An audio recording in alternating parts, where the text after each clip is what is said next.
What a long night of professional wrestling. Long night, very long night. In England, started at 9 p.m.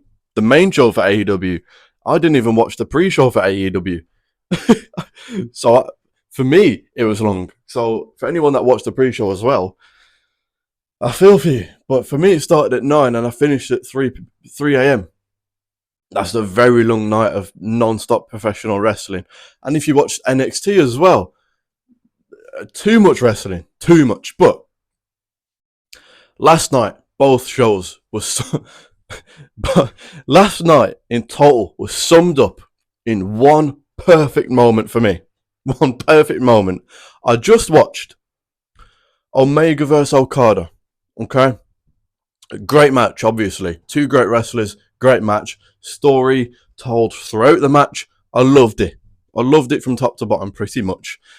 Was it a perfect match? No. Was it as good as their previous matches? No. But I'm going to get to it. But either way, I loved it. No, at this point, Saturday Night's main event had started. It had already started. All In bled into Saturday Night's main event quite a lot. It bled into it. So I just watched Okada vs Omega and I thought, you know what, before we get to the main event, let me just switch over to Saturday Night's main event and just see what they're doing. Just have a quick look. Maybe they're doing something that I think, you know what, I'm going to watch this instead. Doubt it, but you never know. I turn over and I see Jelly Roll walking to the ring with Randy Orton. And hand on heart, I burst out laughing and turned straight back to AEW because I was like, that is a joke. That sums up WWE in 2025. That sums up both shows. I just watched Omega vs Okada have a great match. About to watch Hangman vs Mox, and we all know what we saw in that match. In between those, have a look at what WWE is doing. And they have Jelly Roll making his cute little entrance with Randy Orton. And I just thought, you know what? Yeah, that sums up both shows perfectly. If I could sum up last night in total, it would be that. Anyway, I'm going to get to it. I think I'm going to start with, what do I start with? I'm going to start with All In. I'll put the timestamp for when I get to Saturday Night's main event in the comments. So if you just want to watch that review, there you go. It's in the comments somewhere. But All In. Now, this is coming from I'm not a avid AEW fan. I don't follow along with everything that they do. I don't, keep up to date with everything that they're doing. I don't watch every week. I kind of just look on social media, look at the main things that are going on. The main storylines, the main matches, the main things they're building towards. That's the kind of AEW fan that I am. So last night, there was a lot of things that happened that were kind of, a bit, I didn't really know what led up to it or where it was going or anything like that. Not everything. A lot of it I did know the backstory to it. But there were some things that I was like, okay, I'm going to have to do a bit of research on that. But in all honesty, I missed the first match. I missed a Samoa Joe match. I don't think I missed much. People on social media were saying it wasn't. No one was raving about how good it was. People were saying it was a bit meh. So I don't feel like I missed too much. So I missed that. So the first thing I saw was the MJF winning the Casino Gauntlet, which obviously the right winner. Nothing else to really say about the Casino Gauntlet. Couple little returns, right? Juice Robinson return. I like that. Don't know about the lack of facial hair. Bit strange, but it is what it is. MJF, obviously the right winner here. Obviously the only person in that match that could have won it, really. I think people were hoping for Darby Allin in this match to come back and win it and an underdog story, right? But I think we had to keep that for Hangman. Right, the big underdog and comeback story and redemption and everything like that had to be for Hangman. You can't have two in one night because then both are hindered, kind of thing. You know what I mean? If Darby won that match, then you'd be like, right, well, we're going into something with Darby and Hangman. It needs to be certain and short and definitive. We're going into something with MJF and Hangman. No questions about it. That's what we're getting. Darby Allin wins. Darby Allin, Hangman, two faces. Do we want to see that? I think we need to save that one. We need to save that. Darby Allin can go on his own path. He can do his own thing that leads up to him winning the title at some point. But not yet. Not yet. This is Hangman's time. And you can't really have Darby come back and lose. You know what I mean? Last night was Hangman's night. This is Hangman's title reign. Give him his time. Darby Allin can wait. Another thing that I liked last night, we didn't have 50 different logos on the ring, which I know happens for AEW every week. But I just wanted to point it out. It was very nice visual. It was very nice to see. It made a nice change, not having 50 advertisements, 50 logos, 50 sponsorships. You know what I mean? That was very nice. Then we went into a very emotional Adam Cole promo, suggesting or hinting towards retiring. It was crying. It was very emotional. It was very sad because I think it got announced earlier in the night that he wouldn't be able to compete. He had an injury or something, so he wouldn't be able to defend the title. But I think we all kind of thought, okay, maybe a couple month injury, right? Maybe something where maybe he could have competed, but he found it on the day. No, you just can't. But no, he went out there and suggested or hinted towards retirement. I don't think any of us expected that. So very sad to see. No one wants to see that. Adam Cole is great what he does. Loved him in NXT, Black and Gold era, Undisputed era. AEW hasn't gone as well for him as probably he would have hoped, or it went for him in NXT. He's done some big things with MJF and you know, but I don't think it's gone great for him. You know, I think it's gone all right for him. But very sad to see. Hopefully he can come back. I'm sure he will come back. He loves this. I think he's going to be extremely determined to come back and continue doing what he loves. Hopefully we see him back one day. Hopefully. If not in a professional wrestling role, if he has to retire, it'd be very unfortunate. Hopefully he can come back in a different role. He's still very valuable, still great on the mic, still great at what he does. Hopefully we see him back one day. Then we went into Dustin Rhodes winning the TNT title because obviously Adam Cole had to vacate the title. So then it went to a fatal four-way. And Dustin Rhodes won it. Dustin Rhodes won it. Now, I think a lot of people were, on social media at least, were annoyed that Dustin Rhodes was even in the match. So people were annoyed that he was in the match to start with. And Sammy Guevara. I think people were very annoyed that those two were in the match. I think they had a match on the kickoff pre-show, whatever it was called as well. Could be wrong. So I think people weren't happy. So I don't think they were too happy to see Dustin win. But him crying, sitting down in the ring, I think turned a lot of people around and went, okay. I mean, there's definitely still a lot of people that are probably very annoyed that he won. But you can't look at Dustin crying in the ring after winning that title and not at least be happy for the guy. He's Dustin Rhodes, man. He's a legend. Still really good. Can he do all the flips and that? No, but he doesn't need to. Can he go as well as he used to be able to? No, but he doesn't need to. He's a veteran. He's really good still. Let's give him a chance, man. It's a great moment. He's not going to hold it for long. He's going to drop it to a younger talent, probably on a Dynamite or something like that. It's going to be a nice moment. But let him have that night. It was nice to see. It was AEW last night had a lot of emotions. It made you feel something, which WWE hasn't made you feel any emotion for months. At least for me. For me, every WWE show has made me feel empty inside. Made me depressed. That's the only emotion WWE has given me. Depression. Pure and utter depression, mate. AEW actually made me feel something last night. Multiple times. So very nice to see Dustin have that emotional moment. He deserves it, man. If you don't like him in that position, fine. But you can at least say, you know what? It was a nice moment. It was a nice moment in Texas. It was nice to see. It was very nice to see for him. Then we get Young Bucks versus Omega. No, sorry. Young Bucks versus Osprey and Swerve. Now, for me, one of the best parts of this was JoJo doing, was it Swerve's entrance? I'm pretty sure it was Swerve, right? Swerve or Osprey? I think it was Swerve. She did his entrance, or at least the start of it, and there was fireflies behind her for Bray Wyatt. It was a great moment. That was great to see. That was a nice little touch, nice little moment. Great to see. Great to see her doing fine as well, you know.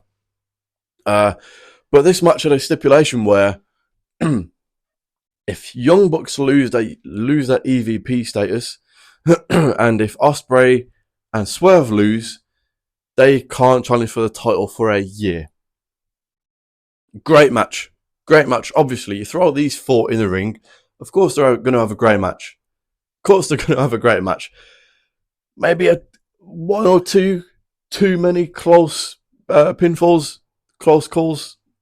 One or two, if I'm being nitpicky, but overall, great match. Great match. Obviously, it was going to be. I think we all knew it was going to be. I think this match definitely picked up the crowd. The crowd were pretty quiet for the first sort of half of this show. For the first 3 matches, and I assume the kickoff as well. But this match definitely got them on their feet and got them up for the rest of the night. Osprey and Swerve win, so they can challenge for the title. I was very 50-50 with this. Because if Osprey and Swerve lost and they can't challenge for the title for a year, that could have created some fun little, something interesting for the next year. You know, that it could have led to some cool things. And then, you know, you're getting MJF Hangman for a solid few months at least, potentially. But they won. They won. Not mad about it at all. I was very 50-50 with it. Again, could have been interesting to see what would have happened if they couldn't challenge for a year. What they would have done. The storyline you could tell there, potentially. Would have been interesting. But they won after a great match. Then we get, actually, another comment on it. It should have been a tornado. It wasn't, I'm pretty sure, it wasn't announced as a tornado tag team match. It wasn't, it was just a normal tag team match. I'm very sure it was. But by the end of this, or even halfway through this, or even after a few minutes of this, it very quickly turned into a tornado, which was a theme last night. And I think is a theme for AEW as a whole. The referees just do not care. The referees do not follow the rule. If it's a tag team match, it's going to turn into a tornado tag team match. You know what I mean? If it's a DQ match, you can just hit anyone with anything and you won't get DQ'd. So I think they should have just, if you're going to do that, just announce it as a tornado tag match beforehand. You know what I mean? Just announce it as a tornado tag team match. We need to follow rules, right? Otherwise, what's the point in the referee? The referee's there to make sure it is an actual tag team match, and he's just letting it become a tornado. If I'm nitpicking. Then we go into the women's casino gauntlet, which Athena wins. Which, again, the right decision. She should have won that. She's great at what she does. She was great in WWE. They didn't give her the opportunity to show what she can do. She got released. She's gone to AEW. She's had injuries. She's been very unfortunate, but she's still great. So it's very nice to see her win that. She's going to go on and challenge, obviously, the winner of the match that we would see. Was it next? No, it wasn't next. But 2 matches later. So don't mind it at all. Does lead to face versus face, which I'm not too sure about, but it is what it is. I like Athena winning that. Next, we go to a tag team match. It was, to be honest, I kind of tuned out a little bit in this match because I wasn't really sure what was going on. I didn't know the story behind it. I didn't know why they were having a match. It wasn't a great match. I kind of tuned out a little bit. So I'm not going to go over the match, to be honest. Apologies. But after the match is where it got good. Christian got turned on by someone. Again, I feel bad. As I said at the start of this, there are some things that I don't quite understand with AEW because I don't follow it from top to bottom every week. But Christian got turned on. So it leads you to think potential face turn, which would be weird to see because Christian has been a very dastardly heel with some of the things he's been saying. So it'd be kind of weird to see him back as a face. But that was definitely hinted towards massively last night, especially when Edge comes out. I'm not calling him Cope. I'm not calling him Cope. Dumbest name I've ever heard for a wrestler after OTC 1, whatever the fuck that is. Cope. Edge. Edge returns. Edge returns. Helps Christian fend them off, and then he gets on the mic and says, "Go find yourself." So, massively hinting towards the Edge and Christian reunion. I don't think anyone can have any complaints about that, right? One last Edge Christian run as a team. Maybe with the titles. I don't think anyone can have any complaints about that, really, right? Edge bringing Christian back to the light, and then they have that huge moment because they didn't hug last night. They didn't have that reunion last night. They're going to save it, which is the right thing to do because it'll be a huge moment when they eventually do reunite. They have that hug and they're like, "Yes, fucking do this one last time, brother." You know what I mean? It'll be a great moment. So I'm glad they saved it. I'm very glad they saved it. Another little thing I wrote down about last night. The commentators were pretty weak until JR came out. Like, there were a couple returns where the commentators just didn't really seem that bothered. You know what I mean? Like, it was just another part of the show. You need to scream, you need to get excited, because then it makes us feel that emotion. You know what I mean? Same for Joe Tessitore on SmackDown. Aleister Black returned.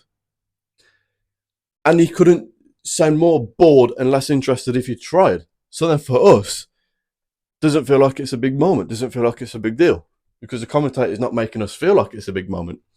Commentators are huge. The commentators just didn't really seem that interested. You know what I mean?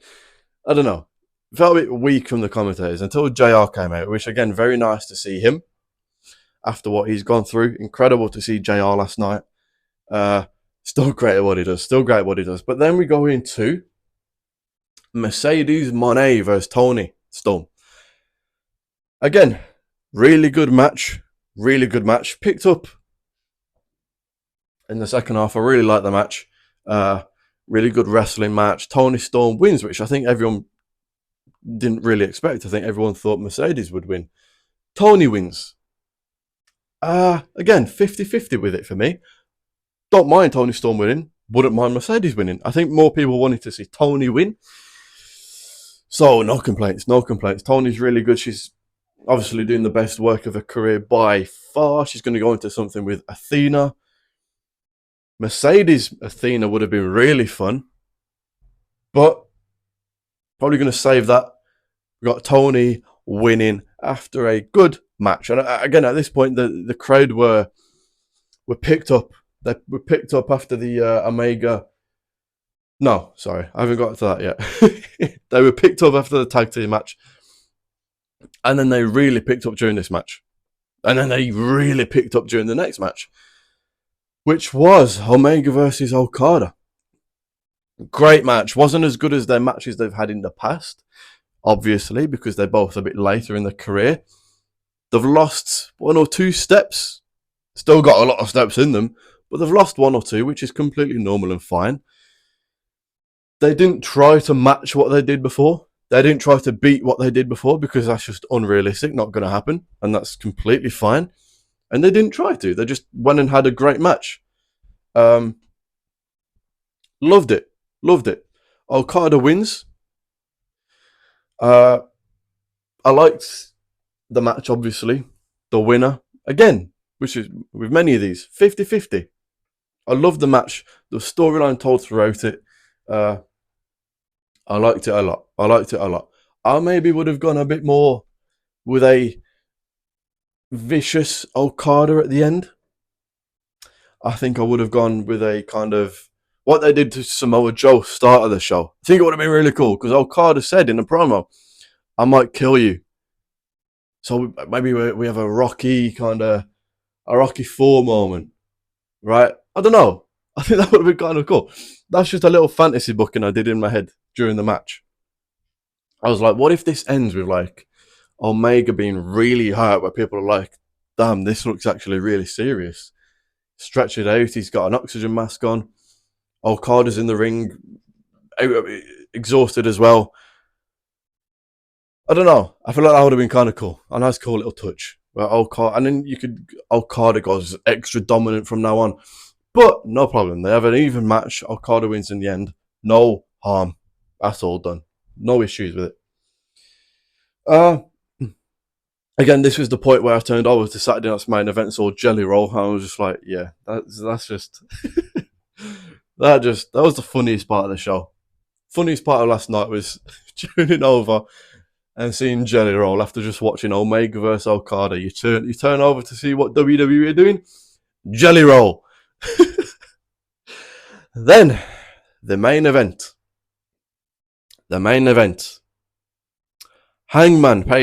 Hangman Adam Page versus Mox. I don't even know where do I start with this. This was overbooking to a massive degree, but in the right way. Not like how WWE did it with Cena and Punk, which is the wrong way because you've got Sami Zayn and Penta out there, which have nothing to do with any of them. This was more done in a way of Roman Cody, Mania 40 kind of way, where it feels like the end of an era. People are coming out that do have history with both. So it did make sense. Great match. I mean, the start of this, Hangman starts stabbing the head of Mox with a fork, and we literally see him bust open in front of our eyes. Like, that was mental. That was mental. Bryan Danielson returns during this match. Very good to see him. Did the yes thing, which, I mean, obviously everyone loves. Darby Allin returns, literally comes down from the top of the arena, comes down, prime WCW Sting. That was mental to see. He returns. I think as I say, everyone thought he was going to return during the casino, but he returned during this match. I mean, probably the weakest point in this match. It didn't really do much. It didn't really feel like a huge moment, right? It didn't really... Like, if Darby didn't return during that match, nothing changes. You know what I mean? Like, he helped them a little bit, but that was kind of it. Would have had him been more effective. I like him being involved in the match. Probably would have done a bit more with him during the match, but it is what it is. Osprey comes out, gets taken out on a stretcher. Swerve comes out, helps Hangman. Obviously, those two have history. And then Hangman wins. Emotion, fun, excitement. Makes sense in the process as well, which is huge, right? You've got storylines being told throughout the match. Danielson has history with them. Osprey has history with them. Swerve coming out and helping Hangman at that moment. Darby coming back. Everything made sense. Everything worked. It was fun. It was exciting. And then the emotional Hangman win at the end takes the title out of the briefcase. Nice little touch. Bryan Danielson's thing, side plate still being on the title adds that effect that it literally hasn't been seen in months. I like it. Incredible match, incredible ending. That was wrestling. That was emotion. Again, I can't drive it home enough. That's how you make the fans feel. Emotional last night. You felt so many different emotions throughout the night. That's wrestling.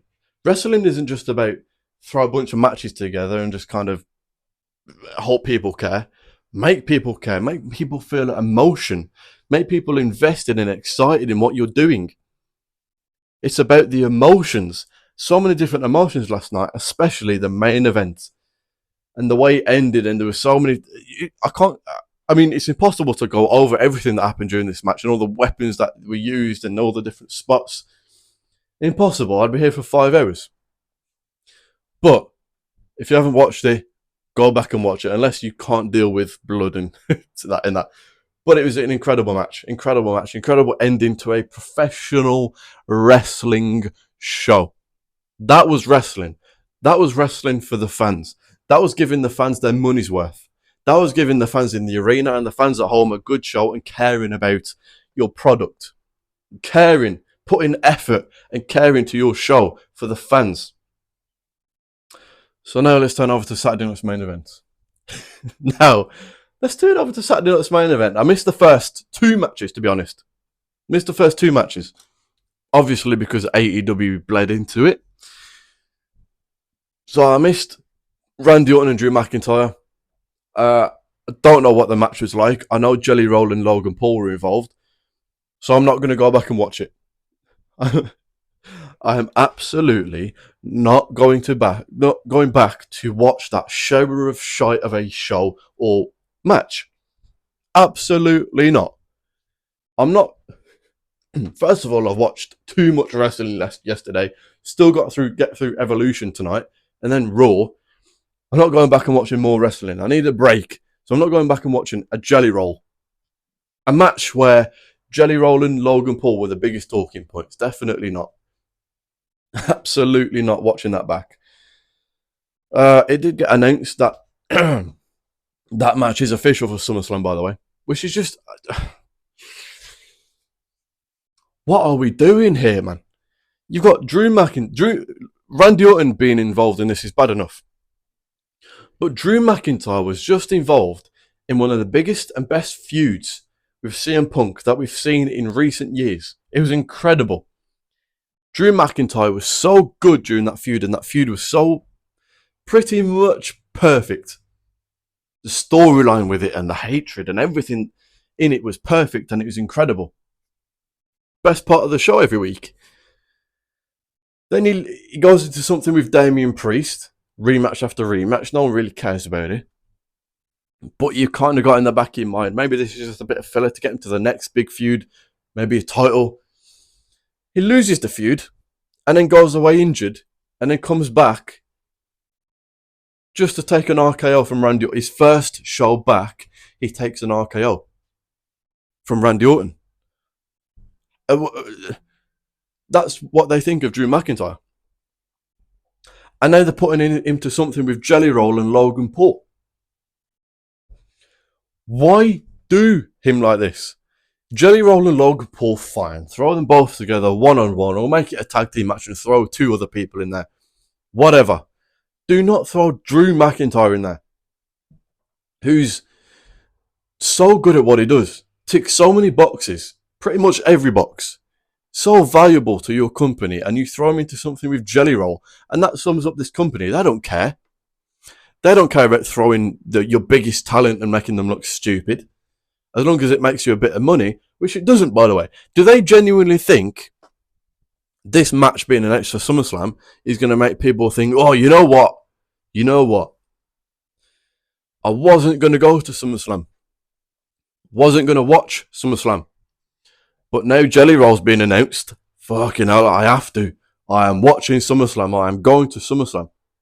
No, of course not. It's going to have the opposite effect. It's going to make your company look like idiots. It's going to make Drew McIntyre and Randy Orton look stupid. What are we doing? And it was exaggerated how bad it was after just watching All In. Just watched a great show in All In. And then I tuned into this. So it was exaggerated how bad it was. And it made it even more clear how stupid this is. You watch a great professional wrestling show, and then you tune in to see that Drew McIntyre and Logan Paul versus Jelly Roll and Randy Orton is announced for your second biggest show of the year. It's disgusting. It's pathetic. It's embarrassing what this company is. It's for the kids. WWE in 25 is for the kids more than it's ever been before. We have nothing. What do we have? Kind of the adult fans or teenage fans. What do we have? Nothing. It's all for the kids. Jelly Roll. I can't express how bad this is. If you want to put Jelly Roll into something, fine. One-on-one with Logan Paul, whatever, fine. Go ahead. Don't care. will go to the toilet, but some people will like it, fine, whatever. Throwing Drew McIntyre and Randy Orton into it is just pathetic. We got Solo versus Jimmy, which, correct me if I am wrong. I could be very wrong here. I don't have the greatest memory in the world, but I am pretty sure we just got this on SmackDown. Did we not just get this on SmackDown? Solo lost. We get it again. Saturday Night's main event. Solo wins. Again, didn't see the match. I was having a great time watching AEW's main event. Couldn't care less about this match. And after this match, because this is when I tuned in. This is when I flipped over. This is when All In ended. When All In ended, I turned over, and Jacob Fatu was in the ring. I assume he just beat them up a little bit, and then that was it. I know Solo won. But the worst part of this is after the match, Michael Cole, or whoever said it, one of the commentators, said Jacob versus Solo's faction is far from over. It's just started. And I literally sighed and I was like, oh my God, this is just so infuriatingly bad. We have to sit through this for months. Again, Jacob Fatu versus Solo Sikoa's little shitty C-Tech bloodline that no one cares about for months. We have to sit through this for months. Cheers, Michael Cole. Cheers for telling us that it's far from over. Cheers for giving us another reason to not watch every week. Because that's what you've just done. Michael Cole has just given you the biggest reason you could possibly have to not tune into Raw or SmackDown every week, whatever show they're on. Because no one cares about this. I like Jacob. I like Solo. End this. This is over. Stop it. Move on. How long has the Bloodline been feuding with the Bloodline? It's been years. Bloodline versus Bloodline should have ended when Roman beat Solo. That's it. There you go. Over. Move on. Move on. Please move on. I'm so sick of this Bloodline little thing that they've got going on. I am bored. It's pathetic how long this has gone on and how long it's going to go on. Then there was only 4 matches last night, so we go into LA Knight versus Seth. Obviously, this match is not the talking point during this. It was Seth's injury. Very sad to see, obviously. Never nice to see someone get injured. I don't know what to do now. Seth Rollins has done nothing for me lately. I don't like this faction, but he kind of is the biggest part of the show.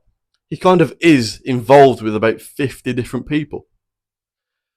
You take him out, where do you go? I don't know what to do now. But obviously, that is secondary. Hopefully he's fine. Obviously, a reoccurring injury, his knee. I don't know what happens to Seth after he comes back. Is it one of those where it's kind of like, this is never going to properly recover, so is it best to just step it back a little bit? I don't know. But Seth, obviously, is still great at what he does. As I say, he hasn't done it for me much lately, but is obviously still great at what he does. Most of it is his booking. His booking has been bad, but he can still be on TV. You can still be on TV, even if it's backstage segments or vignettes. You can still be on TV. You can still see him. He hasn't got to disappear for months. But going to be interesting to see now where they go with Roman, because I think Roman was going to go with Seth. What do they do with the faction? I think Braun Breaker has to become kind of the figurehead of that faction and kind of, you know what I mean, take control of it and become extra dominant and a big heel in that company now. He has to. Braun Breaker's to take control of that. Then we to go into Goldberg versus Gunther, the main event. Now, I think this went a lot longer than it was expected to, and a lot longer than it should have, because I think this... By the way, LA Knight won that match. Kind of just hit him with his finisher at the end just to get it over with. But the main event, it went a decent amount of time, to be fair. I think because the LA Knight Seth match got cut short. There was a couple ads during the match. It wasn't terrible. It wasn't Goldberg Undertaker level bad. Nowhere near. It was nowhere near that bad. It was watchable. It wasn't good. It was watchable, which I think is better than what we all expected it to be fair. It was better than what we expected it to be. Not terrible. Not terrible. Gunther wins. I think people were kind of like, is that it by the end of this? I think people had in the back of their mind Roman, Seth, Brock even maybe. I saw some people saying. I think there was a lot of disappointment. Was like, is that it? I think people wanted a bit of overbooking because this is their chance to get the headlines away from AEW, by the way. This was their little chance to take the headlines for Saturday. But Gunther just chokes him out, and that's it. After the match, Goldberg's retirement speech gets cut short. There was a few minutes left until the final hour, until the end of the hour. There was a few minutes left. But they just cut his retirement speech short. Which, no matter what you think of Goldberg, no matter what you think of him, even if you hate him, you can't cut a man's retirement speech short. You can't do that to someone, man. Even if you have to end the match a few minutes early, that's fine. No one would have been disappointed at that match ending a few minutes early. No one would have cared. You can't cut the man's retirement speech after 30 seconds. He's given, no matter what you think of him, he's still a legend. Still done a lot for the industry. Still done a lot of great things in his career. It's his retirement speech, man. You can't cut it short. And then we just have to kind of try and find it on social media to see what he actually said. That's just disrespectful, man. But again, Triple H and this company they don't care. They disrespect everyone. What they did to R-Truth. And they're doing to R-Truth. What they do to everyone. They don't care. They're just about making that money. Quick, go to another advert so we can make more money. He's cutting his retirement speech. Oh, well. Go to another ad. End the show. We got money to make. Right? That's what this company cares about. Retirement speech gets cut short, which was just annoying. I'm not the biggest fan of Goldberg, but I can respect him. That was just disrespectful and just annoying. They just cut his retirement speech short. Just like that. And I'm just kind of like, well, why do that? Why do that? But both shows are in the history books, obviously. One was... AEW was not perfect. It wasn't incredible from top to bottom. Second half was great. First half, just alright. Pushing good, not great. Second half was great. Saturday night's main event was awful from top to bottom. Again, nothing good happened at Saturday night's main event. Nothing worth talking about again. Nothing. This is... I can't put into words how bad WWE is. And I can't put into words how good that main event from AEW was. Two different ends of the spectrum. Hopefully you enjoyed this review. Hopefully you enjoyed last night, whichever show you watched. And hopefully we enjoy Evolution tonight. Even more wrestling. Jesus Christ.